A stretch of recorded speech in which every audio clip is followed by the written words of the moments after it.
Então vamos lá, vamos tentar entender a questão da pressão hidrostática, pressão dinâmica, velocidade e vazão, tá? Como é que elas se relacionam? Então eu tenho aqui meu manômetro conectado à torneira, ele está medindo para a gente a pressão hidrostática, tá?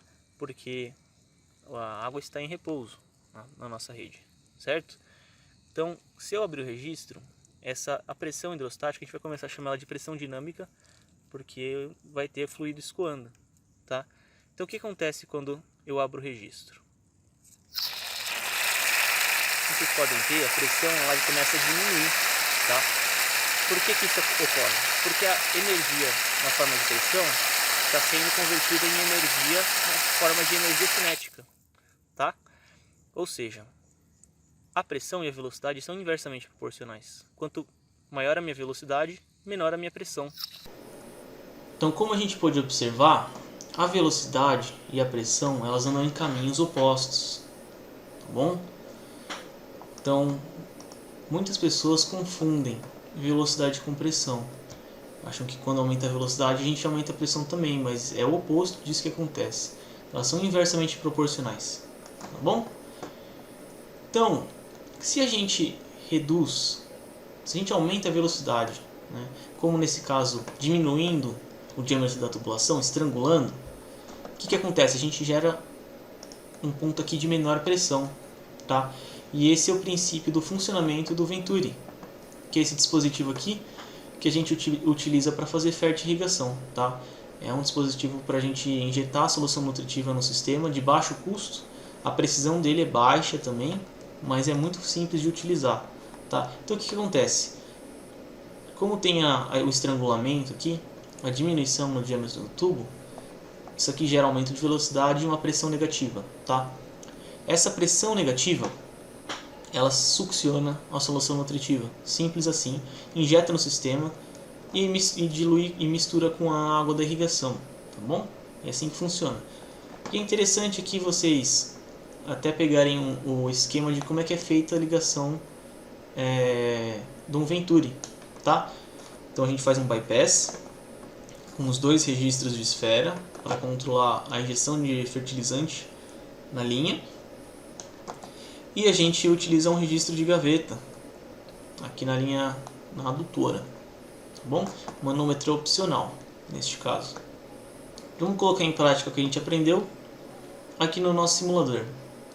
Na aula passada a gente viu como é que funciona a velocidade aqui, né? De acordo com a área. Mas vamos ver como é que fica a pressão. Então, segundo o que a gente aprendeu, quanto maior o diâmetro, né, menor a velocidade e maior a pressão. Vamos ver se isso confere?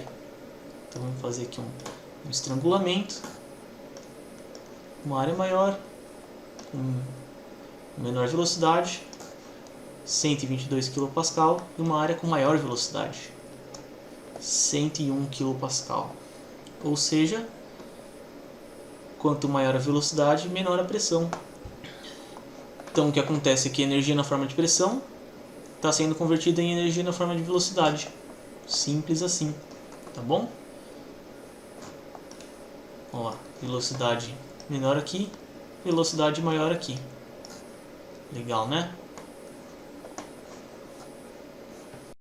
Equação de Bernoulli. O que seria a equação de Bernoulli? A equação de Bernoulli ela é um resumo de tudo que a gente aprendeu até agora, tá bom? Então, a gente tem aqui a combinação de todos os elementos, de toda a energia contida em um sistema hidráulico, tá bom? Vamos entender melhor como é que isso funciona? Então, a equação ela tem três elementos, né? Ela tem um elemento que representa a energia do sistema na forma de pressão. Ela tem outro elemento que representa a energia do sistema na forma de energia cinética, ou seja, velocidade. E a gente tem o outro elemento que representa energia na forma de energia potencial, tá bom? Resumindo, a pressão, né, de um sistema, a energia cinética é a velocidade, é a energia contida na água, na velocidade da água, e a energia potencial é aquela energia armazenada, por exemplo, em um reservatório, né? Então, se a gente somar todas essas energias, a gente tem toda a energia contida naquele sistema hidráulico, tá bom? Ou seja, a energia é conservada, ela vai trocando de forma. Quando eu aumento a pressão, tá? A quantidade de energia no meu sistema é a mesma. Então, eu tô convertendo a energia de velocidade em energia de pressão. E o oposto é verdadeiro. E da mesma forma que se eu tiver um reservatório a 20 metros de altura, por exemplo, eu tenho energia potencial ali. Quando eu abro o registro, eu estou deixando aquela energia potencial se converter em energia cinética. Tá bom? Vai ser transformada em velocidade e também em pressão. Beleza, pessoal?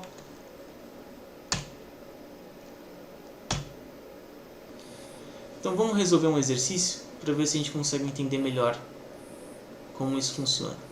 Então vamos imaginar que a gente tem uma caixa de 10 mil litros d'água a 5 metros de altura. Então a gente tem energia potencial armazenada aqui na forma desse reservatório, tá? Dessa água em repouso, sofrendo a ação da gravidade. Então, se a gente abrir o registro ali na base da caixa, ele vai converter essa energia potencial na forma de energia cinética, né? Na forma de velocidade. Simples assim. Então vamos lá.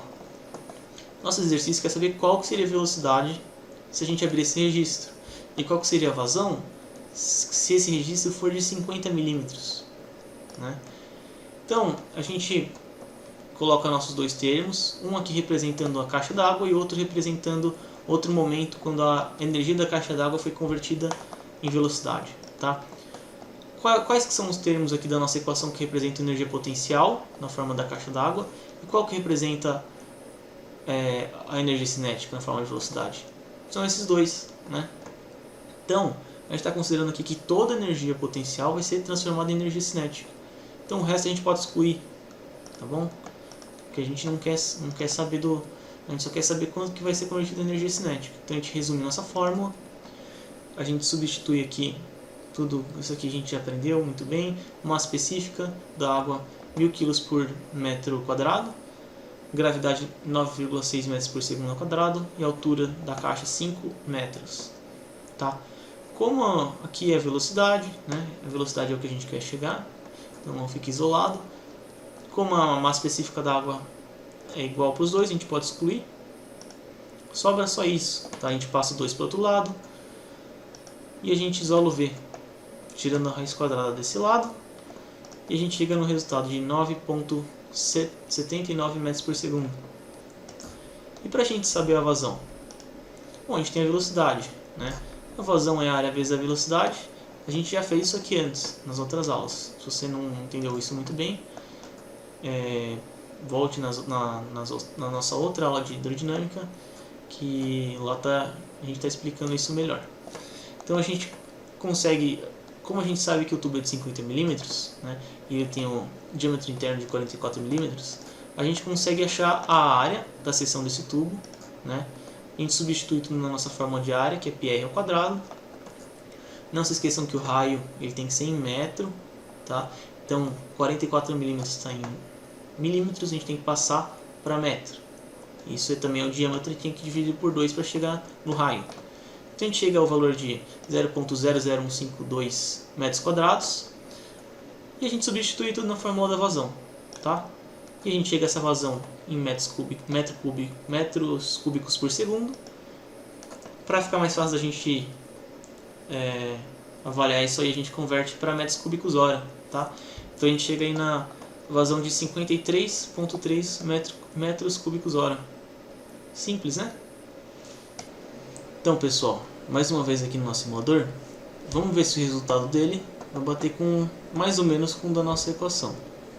Então, aqui eu tenho o meu reservatório, já deixei ele mais ou menos com 5 metros de altura, né, de água, meu medidor de velocidade, e vamos abrir a água para a gente ver que velocidade que ela vai sair, certo? Olha lá, 9.8, 9.7 e vai diminuindo, tá bom? O nosso resultado deu em torno de 9.8 aí, então tá dentro, né? Depois também não se esqueçam de dar uma checada nessa função aqui desse simulador. Então, pessoal, resumindo, a equação de Bernoulli ela nada mais faz do que dá pra gente toda a energia de um sistema na forma de energia de pressão, na forma de energia cinética e de energia potencial. Tá? Então a gente sabe quanta energia tem naquele sistema e como ela vai se convertendo ao longo do caminho, né? Por exemplo, você em um reservatório se convertendo em energia cinética, em energia de pressão. Então, se vocês conseguirem ter domínio disso aqui, vai ser uma ferramenta de grande valia para vocês, tá bom? Então, através disso eu consigo saber, por exemplo, se eu tiver uma caixa d'água a X metros de altura, quantos aspersores eu consigo tocar com essa caixa, tá? E vai aí uma dica que não basta a gente medir a pressão hidrostática e achar que aquela pressão, só porque um aspersor funciona a 30 MCA, ele vai funcionar com uma pressão estática de 30 MCA. Parte da energia vai ser convertida em velocidade e outra parte vai ser na forma de vazão e outra parte vai ser convertida na forma de pressão. Então a gente precisa ter pressão e vazão, né? Então não basta a gente saber a pressão hidrostática, a gente tem que saber a energia naquele sistema, que vai ser convertida tanto em vazão quanto em pressão. Beleza? Então é isso, pessoal. Na próxima aula aí a gente vai estudar. Então é isso, pessoal. Parte aí mais de teoria de hidráulica a gente está encerrando. E agora a gente vai começar a ir mais para a prática, né? Próxima aula a gente vai estar calculando perda de carga, entendendo perda de carga, para depois conseguir estar entendendo o dimensionamento de um sistema, né? Como você dimensiona um sistema, como você dimensiona a tubulação, a bitola certa, a bomba, qual que é a potência da bomba, tá bom? Então é importante que a gente tenha essa base para depois conseguir entender tudo isso aí, beleza? Espero que tenha ajudado vocês tenham entendido. Se vocês gostaram, dá o like, compartilha aí com os amigos e se inscreve no canal para vocês irem acompanhando as outras aulas, tá bom?